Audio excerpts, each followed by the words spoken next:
It's a very dark legacy in our history, and we have to respond for that. The Catholic Diocese of Sacramento says it's filing for bankruptcy in the face of more than 250 lawsuits claiming sexual abuse by clergy or other church staff. As bishop, I have to try to make amends for that. Bishop Jaime Soto spoke with us about the decision outside Our Lady of Guadalupe Church in Sacramento. After a lot of work and effort, I reached a decision that the most transparent and fair and respectful way that I can do that is in Chapter 11. The diocese says under Chapter 11 of the Bankruptcy Code, a court would oversee the distribution of assets, dividing things up as equitably as possible among survivors.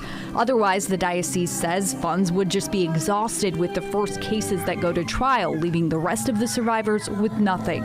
But the Survivors Network of Those Abused by Priests, or SNAP, doesn't see it that way. I don't think that filing for bankruptcy is a way of making amends to these survivors. Melanie Sakota is concerned bankruptcy protection will limit the assets available to survivors and limit transparency. It'll make a big difference in what information becomes available to the public about, and to parishioners about, who abused in the Diocese of Sacramento. When we asked the bishop about this, he said he wants to be as transparent as he can. This is a difficult decision. I'm sure people are going to be mad at me or mad at the church.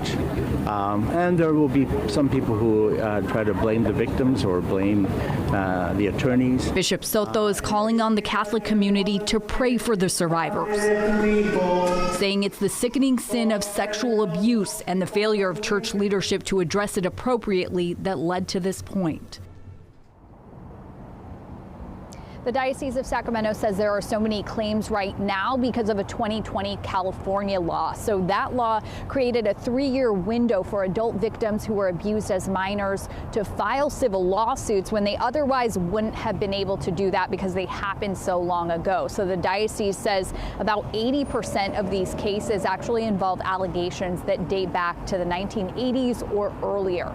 Live here in Sacramento, Lizzie Mitri, KCRA 3 News. So Lizzie, quick question. Is the Sacramento Diocese the only one that has resorted to filing for bankruptcy like this? No, they're one of several here in California. We know Stockton, San Francisco, Oakland, and Santa Rosa have filed for bankruptcy.